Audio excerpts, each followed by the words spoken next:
तो वहां से एक रैली ना सही एक पुल बैक भी अगर आएगा तो इस काउंटर को 600-650 की तरफ लेके जा सकता है। तो एक स्ट्रॉन्ग 150 से 200 रुपए की upswing which could be quite a lot in terms of percentage, वो यहाँ पे डेफिनेटली आने वाले टाइम में प्ले कर सकती है, प्रोवाइडेड यहाँ पे हम 450 के आसपास कहीं सपोर्ट लेते हुए नजर आया। अभी वो सपोर्ट बना नहीं है चार्ट पे, पर बनने की प्रोबेबिलिटीज हाई है। तो होल्ड है, मतलब जिनके पास है वो होल्ड करके रखे, यश जी होल्ड करके जी। रखे। तो अभी बेचने की सलाह नहीं है यश, आप आराम से इसको होल्ड करके रख सकते हैं इस पर्टिकुलर काउंटर को। अब अगला सवाल लेते हैं, रोहित श्रीवास्तव जी जुड़े हुए हैं हमारे साथ। Should I buy Tata Elxsi और फॉर शॉर्ट टर्म के लिहाज से टाटा एलेक्सी का चार्ट देखिए रचना जी, क्या स्ट्रेंथ नजर आ रही है शॉर्ट टर्म में? ये फिलहाल क्या कमाई करा के दे सकता है? हालांकि स्टॉक बहुत स्लो चलता है, 1 महीने में 6 महीने में 13% से ज्यादा गिरा हुआ है, क्या करना चाहिए? देखिए शॉर्ट टर्म में इस काउंटर में उम्मीद रखने वाला चांस कम है, क्योंकि यहाँ पे ट्रेंड स्ट्रॉन्ग इतना है डाउन साइड पे। अभी अभी इसने इम्पोर्टेंट एवरेजेस को तोड़ के नीचे आया है, और अब वो वही सपोर्ट्स जिसको तोड़ के वो आया है, अब ऊपर अगर जाने की कोशिश भी करेगा तो वही सपोर्ट रेजिस्टेंस का काम करेंगे। तो शॉर्ट टर्म में यहाँ पे उम्मीद रखना वुड नॉट बी प्रेफरेबल। अगर इनको शॉर्ट टर्म में ही प्ले आउट करना है तो और बहुत बेहतर अपॉर्चुनिटीज है मार्केट में। तो कौन से अपॉर्चुनिटीज लग रहे हैं आपको रचना जी शॉर्ट टर्म के लिहाज से? कोई ऐसा काउंटर जहां लग रहा है आपको स्ट्रेंथ नजर आ रही है? जी, एक काउंटर जो मैं सजेस्ट करूंगी वुड बी यूपीएल। यूपीएल में आने वाले एक्सट्रीम शॉर्ट टर्म की बात करें तो 8-10 दिन में भी, और अगर 2-4 हफ्ते इनका शॉर्ट टर्म है तो उस हिसाब से भी एक यहाँ पे प्रोबेबिलिटी है कि अपसाइड टर्म स्विंग मिलेगा। 647 के करीब है हम। अगर ये काउंटर 610 के ऊपर बना रहता है तो अपसाइड पे ये 700 एंड 720 की तरफ शॉर्ट टर्म में जाता हुआ हमें नजर आ सकता है विद इन 2 to 3 वीक्स। तो एक यहाँ पे नजर रखी जा सकती है। और एक और काउंटर जिसकी अगर मैं शॉर्ट टर्म के हिसाब से बात करूं तो that would be JSW steel. JSW steel में भी सिचुएशन इज सच कि यहाँ पे शॉर्ट टर्म में भी अगर टारगेट रखते हैं आप तो 1000 एंड 1040 तक का प्ले आउट होने के अच्छे चांसेस है। तो these are more playable themes.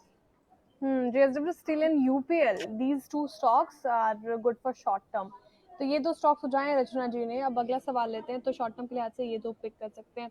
Rohit high ji, Natco pharma देखिए रचना जी, स्टॉक अपने हाई से 50% तक करेक्ट हुआ है, और इनफैक्ट हमें हाल में इनफैक्ट 7 डेज हुए होंगे जब इस पे तगड़ा डेंट पड़ा था, 20% टूट गया था इंट्राडे में नैटको फार्मा। क्या लग रहा है आपको, इस स्टॉक में स्ट्रेंथ नजर आ रही है फिलहाल, या फिर जिनके पास है वो लॉस बुक करके बाहर निकल जाएं? देखिए इस काउंटर में अगर कोई था तो मैं तो यही कहूंगी कि पहले निकल जाना चाहिए था। इतना ज्यादा पेन टॉलरेट करने का कोई रीजन नहीं है, और ये काफी इंपॉर्टेंट सपोर्ट को तोड़ चुका है। और हालांकि डाउन साइड पे काफी ओवर स्ट्रेचिंग भी कह सकते हैं इसमें, क्योंकि वर्टिकल फॉल आया है, लेकिन इतने वर्टिकल फॉल के बाद भी कहीं कोई साइन नहीं है अभी जो ऐसा हमें बोले कि ये गिरावट जो है वो कहीं अरेस्ट होगी, the fall might get arrested, ऐसा कोई साइन नहीं है। नेवरदलेस अगर इन्होंने पकड़ के रखा ही है देन वन लेवल जो यहाँ से तो नीचे ही है, लेकिन नेवरदलेस 725 के आसपास एक सपोर्ट है। अगर वो सपोर्ट होल्ड कर गया आने वाले दिनों में तो वहां से एक शार्प पुल बैक इस काउंटर को दोबारा से 900 एंड 1000 की तरफ ले जाए, only as a relief rally ऐसे प्रोबेबिलिटीज बनेंगे। 725 का होल्ड करना जरूरी है। 725 होल्ड करना जरूरी है फिलहाल, ये रणनीति नेटको पे। वैसे रचना जी एक बात पूछूं आपसे, जी बिल्कुल। पंचनामा पहले कभी आपने देखा था? टेबल 3:30 बजते ही ये होता है कि टेबल छोड़ के ऑफिस छोड़ के भागो यहाँ से, तब तक इतना स्ट्रेस्ड आउट होते हैं। तो उस हिसाब से मेरे लिए ये फर्स्ट एक्सपोजर है। बिल्कुल, मतलब मैंने 3:30 बजे के बाद बिठा ही दिया आपको मार्केट डिस्कशन करने के लिए। जी आज आप ऑफिस छोड़ के डेफिनेटली। जा नहीं पाई। आज बिल्कुल। आप ठीक है, उम्मीद करती हूँ सेशन अगर आपको पसंद आए मैम, तो आगे भी हम कभी कभार कंटिन्यू कर सकते हैं इसको। जी खैर, अब अगला डेफिनेटली। सवाल लेते हैं जी मैम। अडानी ग्रुप के शेयर्स, सुरेश कुमार जी पूछ रहे हैं मैम, अडानी ग्रुप के कौन से शेयर में एंट्री की जा सकती है लॉन्ग टर्म के लिहाज से? पहले बताइए, अडानी ग्रुप जो पहले वोलेटाइल था हिंडनबर्ग के कारण, अब तो हिंडनबर्ग की दुकान भी बंद हो गई, तो क्या स्टेबिलिटी नजर आ रही है आपको अडानी ग्रुप के स्टॉक्स में? और लॉन्ग टर्म के लिहाज से अडानी ग्रुप का कोई ऐसा स्टॉक जो आपको पसंद है फिलहाल? देखिए, 2 काउंटर्स है अदानी ग्रुप के, एक तो अदानी पोर्ट जिस पे डेफिनेटली नज़र रखी जा सकती है, और अगर सही-सही लेवल पे एंट्री करी जाए और अगर सही लेवल से राइड करा जाए तो दिस इज़ वन काउंटर जो अच्छी मूवमेंट हमें प्ले करके दे सकता है। One level for Adani port would be around current prices only, अभी हम 1100 के करीब है। तो पार्ट ऐसी इतनी वोलेटाइल मार्केट में एक चीज जरूर करनी है, अगर फ्रेश एंट्री करें तो पार्ट में करें, फुल एंट्री एक साथ ना करें। और जब तक 1050 वीकली क्लोजिंग बेसिस पे अगर होल्ड कर जाए इस काउंटर पे, तो यहाँ से हम दोबारा से 1200 1250 एंड इवन 1300 की तरफ जाते हुए इस पर्टिकुलर काउंटर में नजर आ सकते हैं। तो पार्ट एंट्री यहाँ पे करें, और अगर 1200 के आसपास हम पहुंचे, से फॉर एग्जांपल 1180 क्रॉस होता है, तो दूसरा पार्ट एंटर करें, तो आपकी एवरेज आउट हो जाएगी price, and for a target of 1300 आप इसको प्ले कर सकते हैं। दूसरी चीज है अदानी ग्रीन, वो भी एक अच्छा सेक्टर है, आने वाले टाइम में green energy should do well. And भले ही यहाँ पे फिलहाल चार्ट्स नेगेटिव है, लेकिन ये काउंटर भी अगर 800 को होल्ड कर जाएगा आने वाले टाइम में, तो recovery in the overall market के साथ साथ इसमें भी रिकवरी आ सकती है whenever the market recovers. And 800 770 800 के आसपास का अगर एसएल होल्ड कर गया, तो अपसाइड पे दिस कैन गो टुवर्ड्स 1150 1200, और ऊपर उसके ऊपर भी बनेगी टारगेट स्पेस है, लेकिन उसकी फिर बात हम आगे कर सकते हैं व्हेन वी रिव्यू इट। ठीक है, आने वाले में रिव्यू करेंगे अडानी ग्रीन और अडानी पोर्ट्स। फिलहाल अडानी ग्रुप के 2 स्टॉक्स, सुरेश जी और जो तमाम दर्शक अडानी ग्रुप के स्टॉक्स को ट्रैक करते हैं, उनके लिए 2 पोर्टफोलियो सामने आते हुए, 2 स्टॉक इनफैक्ट आते हुए। लेकिन ग्रीन एनर्जी की बात ही कर रहे थे रचना जी, आज भी देखा हमने ये स्पेस ने अच्छा आउट परफॉर्म किया, और कल भी ग्रीन एनर्जी स्पेस से आप देखें, पावर एनर्जी स्पेस से, तो वहाँ पे कुछ चुनिंदा स्टॉक्स थे जिसमें मोमेंटम देखने को मिल रही थी। चाहे एनपीसी की बात करें, हम एनटीपीसी की बात करें, oil and gas, power grid में अच्छी खासी तेजी हमें देखने को मिली। क्या लग रहा है कि आने वाले वक्त में कोई ऐसे स्टॉक एनर्जी स्पेस से फिलहाल जो आपको पसंद आ रहे हैं और वहां पे बेट लग सकती है? जी, एनटीपीसी ग्रीन की अगर बात करें, तो यहाँ पे this is one of the counters जो आने वाले टाइम में अगर मार्केट ओवरऑल रिकवर कर जाएगा, तो this should also take a turn and start performing well. अभी हम करीब करीब 105 पे बैठे इसमें। यूजुअली राउंड नंबर्स पे भी एक इम्पोर्टेंट सपोर्ट बनता है स्टॉक्स में, और ये लिस्टिंग से भी नीचे अभी फिलहाल काम कर रहा है। तो यहाँ पे एक 100 के छोटे से एसएल के साथ अटेम्प्ट करा जा सकता है, नॉट आउटराइटली, बट ये काउंटर अगर 110 क्रॉस करेगा तो, और तब 110 के आसपास की entry whenever it reaches there with a small stop loss of 10 rupees, and in that case your upside target could go as high as 125.30 to begin with.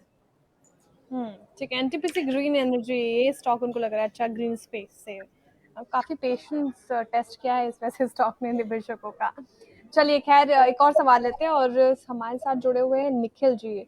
Nikhil Panwar जी पूछ रहे हैं ईपीएल के ऊपर।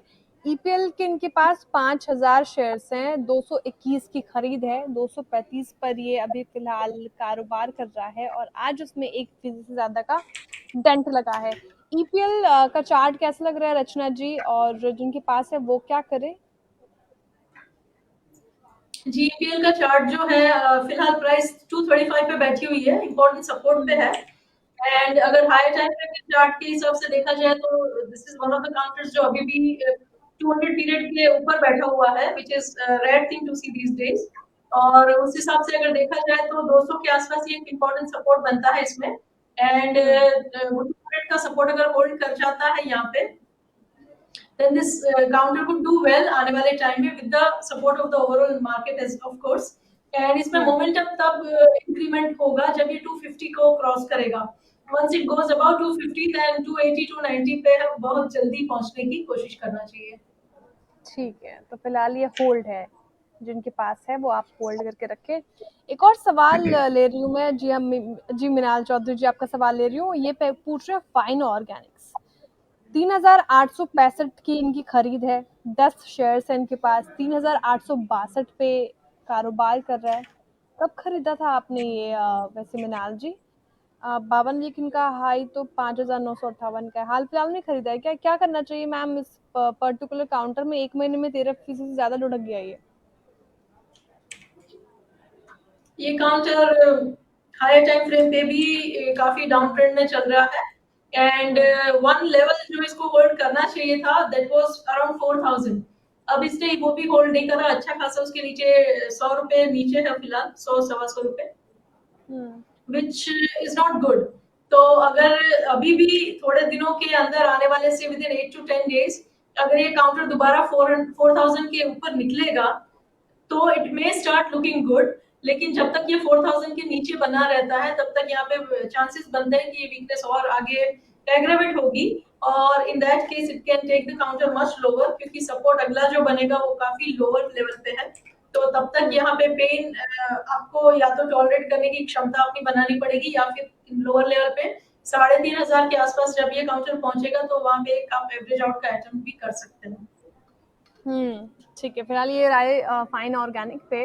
वैसे रचना जी, जो खबर आई यूएस से ट्रम्प की ओर से वो लगा सकते हैं 25% का import tariff autos, in fact semiconductor, pharmaceutical पे। हालांकि उसका असर देखने को मिला नहीं ऑटो सेक्टर पे देखिए आज, लेकिन कुछ ऐसे काउंटर्स जिस पे डेंट जरूर पड़ता नजर आया। मारुति सुजुकी देख लीजिए 2% से ज्यादा करेक्ट होकर डे लो के आसपास क्लोज हुआ है। महिंद्रा एंड महिंद्रा ने रिवाइवल दिखाया और वहां पे तेजी देखने को मिली। एक बार महिंद्रा एंड महिंद्रा भी स्क्रीन पर रखिए। मारुति सुजुकी देखा हमने 2% के करीब गिरावट और डे लो के आसपास क्लोज होता। देखिए महिंद्रा एंड महिंद्रा यहाँ पे 3% की तेजी, इसने एकदम से पुल बैक दिखाया। इन दोनों स्टॉक्स में क्या लग रहा है, चार्ट्स कैसे प्लेस्ड हैं, क्या राय आएगी? देखिए काफी काउंटर्स है जो पिछले 2 दिन से शार्प अपसाइड का स्विंग दे रहे हैं मार्केट में। एमएनएम तो है ही, साथ में और भी बहुत सारे सेक्टर्स के भी स्टॉक्स हैं। अभी हमें ये समझना पड़ेगा कि बहुत टाइम से even the best of the names have been falling so relentlessly कि काफी सारे नेम्स जो है वो ऑलरेडी शॉर्ट टर्म में ओवरस्टेट जरूर है। तो इसीलिए ये सारी चीजों को एक शॉर्ट टर्म रिलीफ रैली की तरह अगर प्ले कर सकते हैं तो जरूर करें, नथिंग रॉन्ग इन दैट। और उसी में ही कई बार 10, 15, 12% जितना गेन बन जाता है मल्टी डेज पे। तो अच्छे अच्छे पीएमएस वगैरह उससे ज्यादा साल भर में प्रॉमिस नहीं करते, तो कोई गलत बात नहीं, प्ले करें लेकिन उतनी ही उम्मीद रखे उससे। तो उससे ज्यादा लंबा नजरिया लेने का मतलब नहीं है, क्योंकि this could be a short covering move in many of the counters like M&M and even the other names। तो इसलिए उससे ज्यादा नजरिया लंबा बनाने की कोशिश ना करें तब तक जब तक ओवरऑल मार्केट कहीं पे सेटल नहीं होती, तब तक इनमें पोजीशन ले, ठीक ठाक पैसे बने तो उसको बुक आउट करके घर पे ले जाए। हाँ, ठीक ठाक पैसे बने और तो प्रॉफिट बुकिंग की राय है ऐसे स्टॉक्स में। फिलहाल जिस तरीके से न्यूज ड्रिवन ये पूरा स्पेस बनता जा रहा है। अब एक आध सवाल और लेंगे फिर वाइंड अप करने की ओर बढ़ूंगी। रचना जी का ज्यादा वक्त नहीं लूंगी मैं। एक और सवाल देखिए यहाँ पे आता हुआ सिटी साइबर जी, अगर आप अपना नाम भी बता दें तो मैं अच्छे तरीके से आपको संबोधन कर पाऊँ। ये कह रहे हैं आईआरएफसी इन्होंने ले रखा है 26 रुपए में लॉन्ग टर्म के लिए 2000 की क्वांटिटी आईआरएफसी और 124 पे भी कारोबार कर रहा है। तो प्रॉफिट तो करना क्या चाहिए, प्रॉफिट बुकिंग कर ले यहाँ से। देखिए आईआरएफसी के काउंटर में अगर है आपका प्रॉफिट तो बुकआउट करने में कोई गलत बात नहीं है, क्योंकि ओवरऑल मार्केट में वीकनेस मेरे हिसाब से अभी और बढ़नी चाहिए। We may see much lower level in the Nifty in the coming days. तो जहां जहां पैसा है अगर और इतने लार्ज कैप्स वाले नेम नहीं है, वो नेम है जो वल्नरेबल ज्यादा हो जाते हैं वोलेटाइल एनवायरनमेंट में, उनमें एक बार पैसा लेके घर पे जाने में कोई बुरी बात नहीं है, one can definitely do that. आगे जाके दोबारा मौका देगी मार्केट और उस टाइम पे जो फ्लेवर ऑफ द सीजन होंगे उनमें हम फ्रेश एंट्री करेंगे, will be in the flow in a better way. Flavour of the season वाले स्टॉक्स में फिर एंट्री होगी और ये भी बहुत सीजनल स्टॉक्स हैं, बजट के टाइम के आसपास चलते हैं। इनफैक्ट इस बार तो चले भी नहीं, उसके ना आगे चले उसके ना पीछे चले और निराशा ही हाथ लगी बजट से इस पर्टिकुलर सेक्टर को। लेकिन कुछ 2 दिन से मूव अच्छे दे रहे थे, तो अगर प्रॉफिट में है तो प्रॉफिट बुक कर लीजिए, ऐसा रचना जी कह रही हैं। एचडीएफसी बैंक का रखिए चार्ट स्क्रीन पर और सवाल आ रहा है एचडीएफसी बैंक पर हमारे व्यूअर का। शाहरान नवाज जी ये पूछ रहे हैं एचडीएफसी बैंक के ऊपर क्या व्यू रहेगा। एचडीएफसी बैंक ने तो फिर आज निराश कर दिया रचना जी, 2.5% करेक्ट होकर एकदम डे लो पे क्लोज हुआ है 1685, 1800 के करीब गया था ये। उसके बाद तो फिर वो पता नहीं वो लेवल्स दिख रहे हैं आपको 1880 वाले। देखिए, जैसे मैंने थोड़ी देर पहले किसी और अकाउंट को लेके कहा, अभी जो भी अच्छे मूव्स अगर आए, जैसे पिछले 2 शायद दिनों में अच्छा मूव आया था एचडीएफसी बैंक में, उनको वो छोटे टर्म के लिए मूव्स है, उनको वही रहने दीजिए, वो जो वो है। उसी का मजा उठाइए, उसी का फायदा उठाइए, उससे ज्यादा उसमें देखने की कोशिश करेंगे, then it might disappoint you. But nevertheless HDFC क्योंकि ब्लू चिप है, the bluest of blue chip है, और yes. One of the largest banks है, तो उसके लिए मैं ये जरूर कहूंगी कि even for the long term players, somewhere somewhere between 1600 and 1650 ये counter over a longer term भी सपोर्ट लेता हुआ दिखाई देना चाहिए।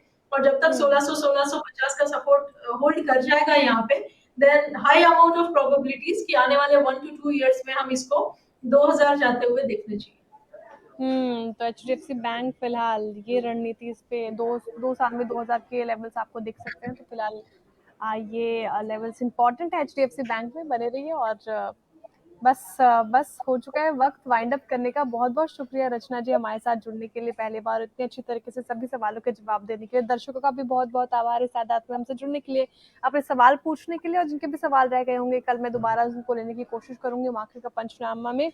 फिलहाल इस शो से इतना ही, दीजिए इजाजत। देखते रहिए सीएनबीसी आवाज। और रचना मैम एक फीडबैक, वो मैं पूरा ना प्रॉपर ओला उबर और जो हमारे अर्बन कैब वाले पूछते हैं, फीडबैक कैसा लगा आपको ये शो करके?